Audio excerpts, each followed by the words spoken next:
Sebelum kita masuk ke praktik pembelajaran strategi kooperatif, kita harus lebih dulu mengetahui apa itu strategi kooperatif.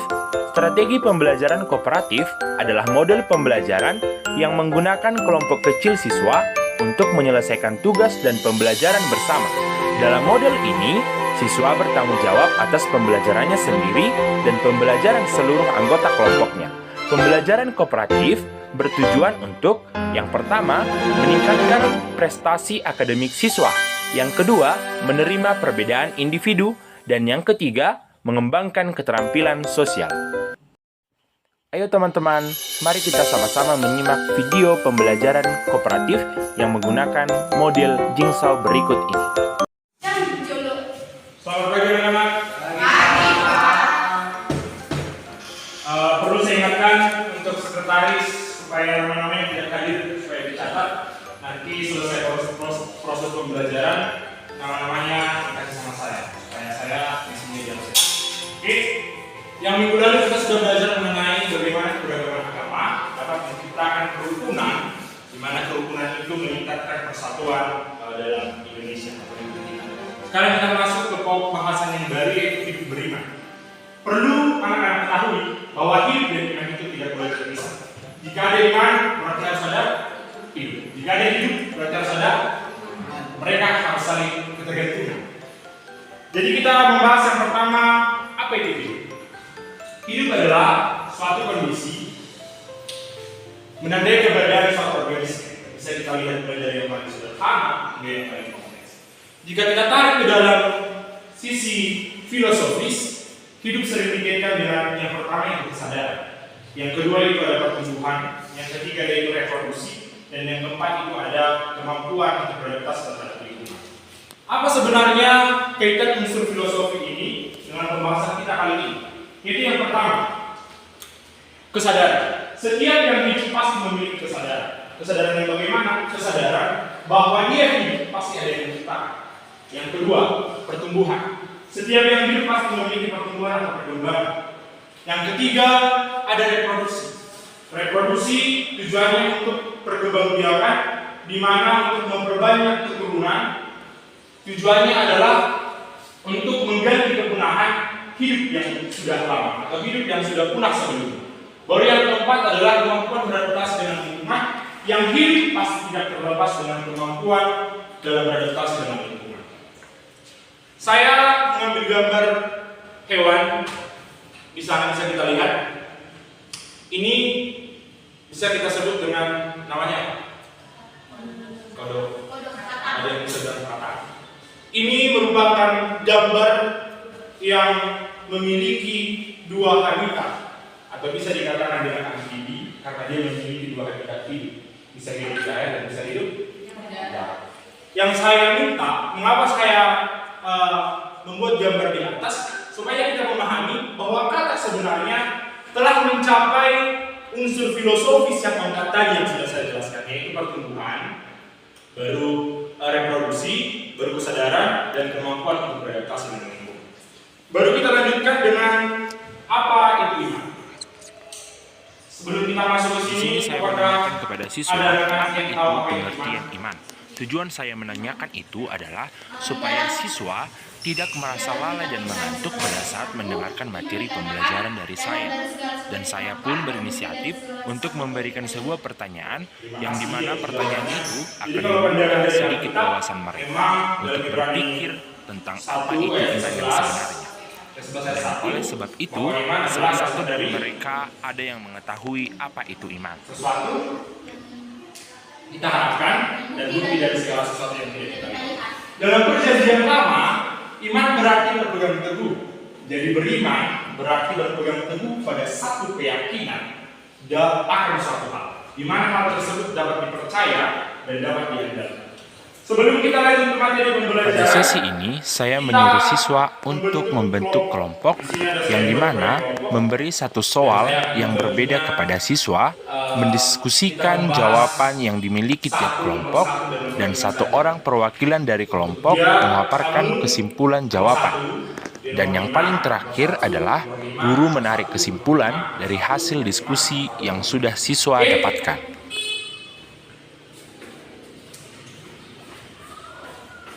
Jadi untuk pertanyaan nomor 1 silakan tunjuk tangan. Siapa aja yang Saya, Pak. mengerjakan nomor 1? Yang nomor 5? Oke. Sekarang saya beri waktu 5 menit untuk menjawab pertanyaan yang ada di slide ini. Terserah sumbernya dari internet atau saya minta jawabannya karena nomor 1 itu menanyakan atau meminta faktor-faktor apa saja, karena faktor-faktor itu memiliki poin-poin. Saya minta 2 poin saja. Yang nomor 5 dampak dari penyalahgunaan iman, saya minta 1 kalimat saja. Singkat saja, karena itu nanti akan kita ambil kesimpulan. Saya beri waktu 5 menit untuk bekerja, mulai dari sekarang.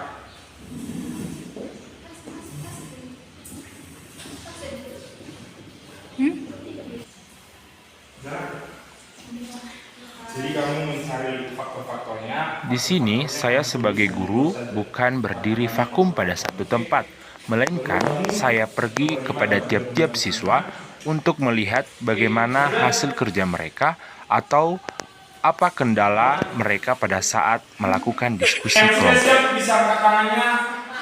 Di sini saya meminta kepada siswa untuk berpencar ke kelompok lain supaya lebih mendapatkan informasi atau jawaban yang lebih baru dan menyimpulkan jawaban itu nanti ke kelompok asalnya. Dah.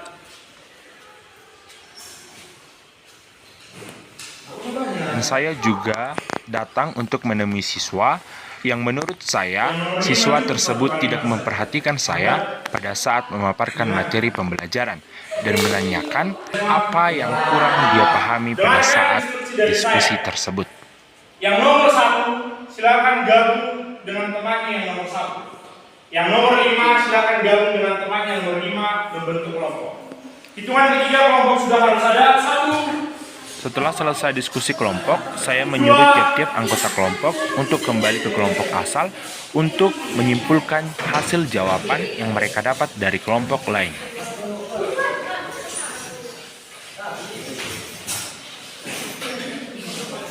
Tiga. Nah. Sekarang silakan untuk mendiskusikan jawaban Anda, jawaban pribadi Anda, dan nanti saya minta 1 kesimpulan dari hasil kelompok Anda. Jadi nanti walaupun kelompok 1 jumlahnya 6 orang, saya minta hanya 1 kesimpulan saja. Oke? Dan yang kelompok 5 juga 1 kesimpulan saja. Oke? Dan saya minta kesimpulannya harus lebih dari 3 faktor. 2 faktor ya. Jadi bisa 3 faktor. Yang nomor 5 bisa 2 kali 5. Oke? Kita mulai kerja mulai dari sekarang. Kalian diskusikan tentang pertanyaan kalian dan kalian simpulkan. Saya nanti akan menyuruh 1 orang mempresentasikan hasil dari kerja kelompok.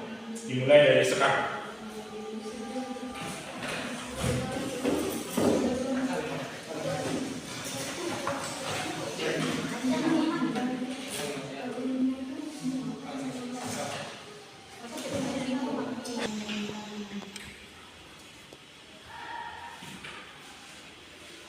Jadi hanya 2 faktor saja yang saya minta. 3 kan? 3 ya. Tadi kan 2 sekarang ini. Tapi harus saya disebutkan jangan berbeda pendapat. Oke. Belum tadi 2 kali 5.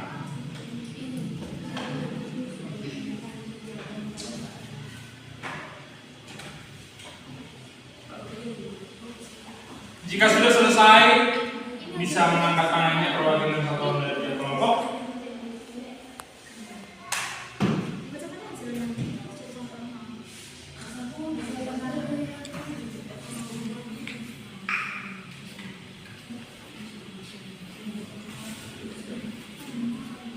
Ada kendala? Iya, Pak. Tidak, Pak. Dan Iya. Usah dijelaskan. nanti kalau ada pertanyaan dari kelompok, Harus kami jawab ini. ya, walaupun dengan bahasa sederhana. Oke, sudah selesai. Baiklah, karena sudah selesai, saya minta perwakilan dari kelompok 1 untuk membacakan hasil dari diskusinya. Dan kelompok 5 sebaiknya menyimak dengan benar, karena nanti akan saya berikan waktu untuk kelompok 5 memberikan pertanyaan ke kelompok Kelompok 1 kami persilahkan.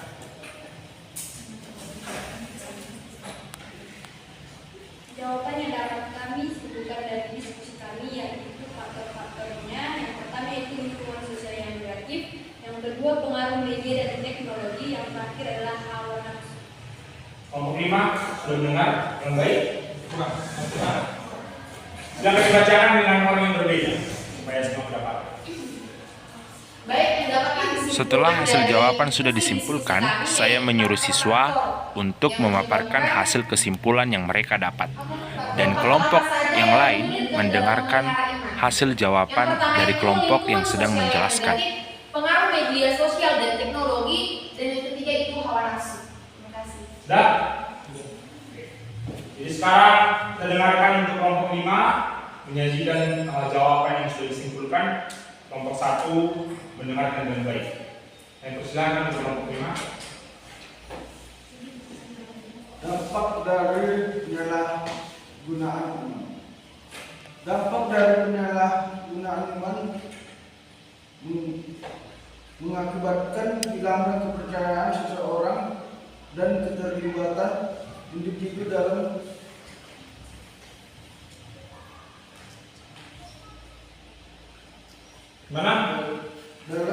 keagamaan yang pada gilirannya menyebabkan kerusakan moral dan spiritual yang mandiri.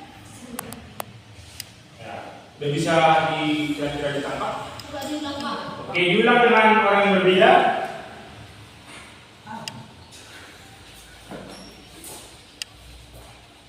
Dampak dari penyalahgunaan iman, yaitu dampak dari penyalahgunaan iman mengakibatkan hilangnya kepercayaan seseorang dan keterlibatan individu dalam kegiatan keagamaan yang pada gilirannya menyebabkan kerusakan moral dan spiritual yang mendalam.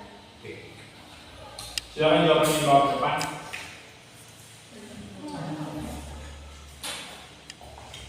Saya berikan waktu kepada kelompok 1 untuk menyajikan apa yang ditangkap dari kelompok 5. Jika kamu hanya menangkap 1, silakan jawab 1. Jika kamu menangkap lebih, silakan. Apa yang kamu tangkap dari penjelasan kelompok 5? Satu orang perwakilan sudah dari sekarang. Siap-siap untuk kelompok 5. Yang kami tangkap dari penjelasan kelompok yang kedua, ya, dan poin yang kelima itu, jika seseorang dampak dari keraguan imannya itu, seseorang atau individu itu akan kehilangan arah. Mereka akan spiritual mereka, keagamaan, merusak spiritual seseorang dan kepercayaannya kepada Tuhannya atau agamanya tidak terarah. Berikan yang sekarang untuk kelompok 1. Karena mereka berarti mendengar dan ini apa yang dijelaskan oleh kelompok 5. Saya persilakan kelompok 5 satu orang perwakilan untuk menjabarkan apa saja yang didengar dan yang lengket di otaknya penjelasan dari kelompok 1. Kami persilakan untuk kelompok 5. Kelompok 2 bagaimana? Baiklah, kami dari kelompok 2. Baiklah, kami dari kelompok 2 yang kami tangkap dari hasil diskusi dari kelompok yang pertama, yaitu ada tiga faktor. Faktor yang pertama tadi lingkungan yang negatif, faktor yang kedua pengaruh media sosial, yang ketiga. Selanjutnya, saya memberikan apresiasi kepada siswa yang sudah bekerja keras menyimpulkan materi pembelajaran dan mencari jawaban sebanyak-banyaknya terkait materi pembelajaran. Mereka sangat antusias dan berpikir kritis dalam menjawab pembelajaran, sehingga saya menyuruh mereka untuk bertepuk tangan. Dalam menghambat pertumbuhan iman itu banyak. Salah satunya tadi yaitu lingkungan sosial yang negatif. Banyak di antara kita yang memiliki lingkungan sosial yang negatif, baik di kalangan remaja ataupun di kalangan dewasa. Baru salah satunya tadi jawaban nomor 5 dampak dari penyalahgunaan iman yaitu hilangnya kepercayaan seseorang. Itulah sesuatu dampak yang terjadi jika tidak baik dalam memeliharanya. Jadi dapat kita simpulkan beriman. Jadi apa itu hidup beriman?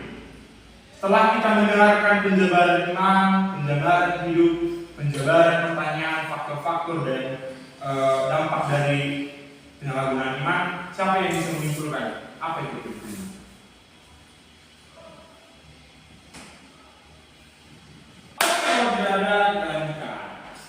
Hidup beriman adalah kehidupan yang dijalani dengan penuh keyakinan tanpa keraguan. Oke? Kehidupan yang dijalani dengan penuh keyakinan tanpa keraguan. Iman merupakan kepercayaan yang meresap ke dalam hati, ya, yang meresap ke dalam hati dan memberi pengaruh pada pandangan hidup, tingkah laku, dan perbuatan sehari-hari. Sekali lagi, hidup beriman adalah kehidupan yang dijalani dengan penuh keyakinan tanpa keraguan. Iman merupakan kepercayaan yang meresap ke dalam hati dan memberi pengaruh pada pandangan hidup, tingkah laku, dan perbuatan sehari-hari. Cukup sekian pokok bahasan kita pada hari ini. Semoga ilmunya bertambah dan imannya semakin teguh, karena hidup tanpa iman itu kita ibaratkan hidup itu sebagai perbuatan yang, jadi kata firman Tuhan berkata hidup tanpa iman, perbuatan tanpa iman itu adalah mati, dan iman tanpa perbuatan adalah sia-sia. Oke anak-anak, cukup sekian presentasi, cukup sekian materi pembelajaran kita hari ini, dan minggu depan kita akan lanjut. Sekretaris jangan lupa supaya nama-namanya diberikan sama saya. Sekian dan terima kasih. Saya ucapkan shalom, dan untuk satu orang kami persilakan untuk menutup kita dalam ibadah. Teman bersama. Baiklah, buat teman-teman sekalian, kita berdoa. Kami mengucap syukur Bapa yang baik. Pada sesi terakhir, saatnya penutupan materi pembelajaran, saya menyuruh salah seorang siswa untuk menutup pembelajaran dengan doa.